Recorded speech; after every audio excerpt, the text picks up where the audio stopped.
Cluster bomb जो है जैसे खार्किव में इस्तेमाल किया, जिस बम से सबसे इंपॉर्टेंट है कि अलग अलग मिसाइलें निकलती हैं और जो टॉप अटैक दोनों बनाया, फायर स्टेशन भी और अस्पताल भी, हॉस्पिटल वहां पर भी अटैक किया उन्होंने। सच्चाई है ये मैसिव कैजुअलिटी करता है और इसके अंदर ऊपर से जब अटैक होता है तो ये अलग अलग टारगेट को हिट करता है और बहुत ह्यूमन कैजुअलिटी कर सकता है। और वैक्यूम जो बम है उसकी खासियत है कि 5 से 6 किलोमीटर के अंदर पूरी ऑक्सीजन को चूस लेता है और ऐसे में जो मास कैजुअलिटी हो सकती है। तो अगर ये रिपोर्ट आई है कि कहीं ना कहीं रूस ने खार्किव के अंदर क्लस्टर बम और एक प्रकार से वैक्यूम बम किए हैं, वो तो एक बड़ी खतरनाक है क्योंकि ये लड़ाई में बहुत कैजुअलिटी करेगा। और इसको कीव में इस्तेमाल किया क्योंकि कीव सबसे बड़ी प्रॉब्लम क्या है, वहां पर पॉपुलेशन अभी भी 5 से 10 लाख के करीब लोग हैं, कम से कम 15 लाख लोग वहां से चले गए, तो ऐसे में मास कैजुअलिटी होगी।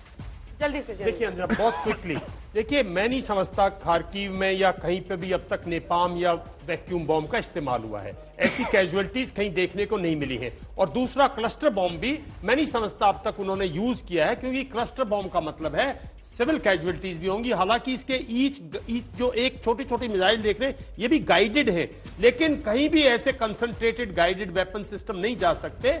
तो मैं नहीं समझता इन दोनों का, जब इनका इस्तेमाल होगा तो सिविल कैजुअलिटीज एकदम से यूक्रेन बोलेगा हमारे 1000 सिविलियंस मारे गए, हमारे 1500 सिविलियन घायल हो गए। तो ऐसा दावा तो कर रहे हैं वो, दावा नहीं, वो तो कह रहे हैं हमारे नहीं, वो कह रहे रूसी मरे, वो कहते हमारे 150 आदमी मरे हैं और हमारे 500 आदमी घायल हैं। तो ऐसा कुछ भी नहीं हुआ। देखो अंजना, इसमें यह भी बात है कि देखो दोनों तरफ से ये चीज लगेगी। रूस कहता है हमने इस्तेमाल नहीं किए और यूक्रेन कहेगा इन्होंने इस्तेमाल किए हैं। ये तो वक्त बताएगा इस्तेमाल किए या नहीं किए, मगर अगर इस्तेमाल किए जाते हैं तो मैसिव कैजुअलिटी देंगे, कोई शक नहीं है। एक तो क्लस्टर बम भी और वैक्यूम बम भी, तो ये लड़ाई फिर रुकेगी नहीं। गौरव सावंत, जो सबसे बड़ा डर है, ये लड़ाई फिर रुकेगी नहीं। एक ही करके न सिर्फ अटैक एस्केलेट कर रहा है बल्कि हथियारों का भी एस्केलेशन है। गौरव,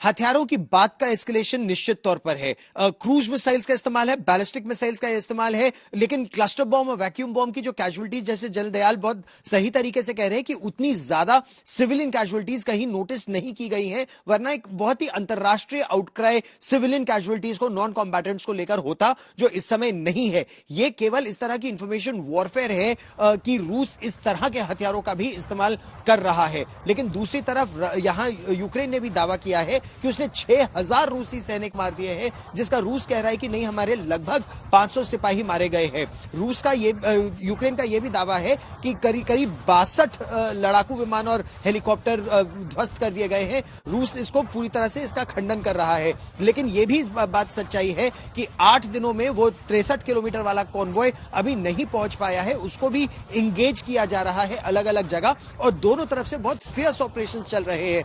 आज एक खबर और आई अब से थोड़ी देर पहले कि एंटी टैंक गाइडेड मिसाइल्स और सरफेस टू एयर मिसाइल्स एक खेप उसकी पहुंच गई है और उससे यहां पर मनोबल काफी बढ़ा है। कुछ जगहों पर जहां हम कल और परसों रिपोर्ट कर रहे थे, जहां उनके पास सिर्फ मोलोटोव कॉकटेल्स और छोटे हथियार थे, आज उन जगहों पर भी जो कीव की सीमा के पास के इलाके हैं, उनके पास कुछ बड़े हथियार, जैसे मशीन गन नेस्ट वहां पर अब बनने लगे हैं। तो जैसा हमारे सैन्य विशेषज्ञ आपको स्टूडियो में बताएंगे कि जब मशीन गन नेस्ट हाईवे पर बनने लगते हैं और जब ATGM का वहां पर इस्तेमाल होने लगता है या उसके लिए अलग जगह निर्धारित होती है, जब ट्रेंचेस खुदने लगती हैं, तो कहीं ना कहीं कीव की सुरक्षा के लिए बहुत कारगर कदम अलग अलग एक्सेस पर बनाए जा रहे हैं। उसका तोड़ भी रूस के पास है। उसके एयरबोर्न ऑपरेशंस शुरू होंगे और उसके लिए कई बिल्डिंग्स के ऊपर, ऐसा कहा जा रहा है, मैंने देखा नहीं है, कई बिल्डिंग्स के ऊपर anti tank, anti aircraft systems भी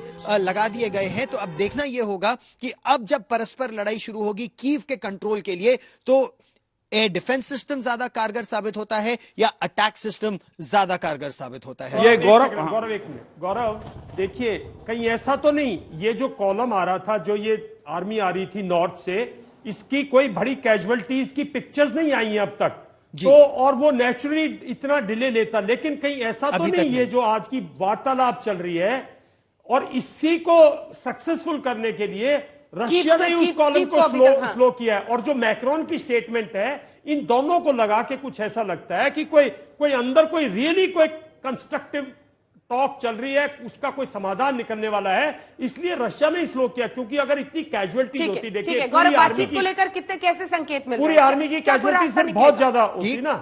गौरव, बातचीत को लेकर नहीं, बिल्कुल बिल्कुल सही बात है। यहां के जो टैक्टिकल मिलिट्री कमांडर्स से भी आप बात कीजिए तो वो सभी चाहते हैं कि मास कैजुअलिटीज ना हो और बातचीत से हल निकले। लेकिन क्या होगा हल?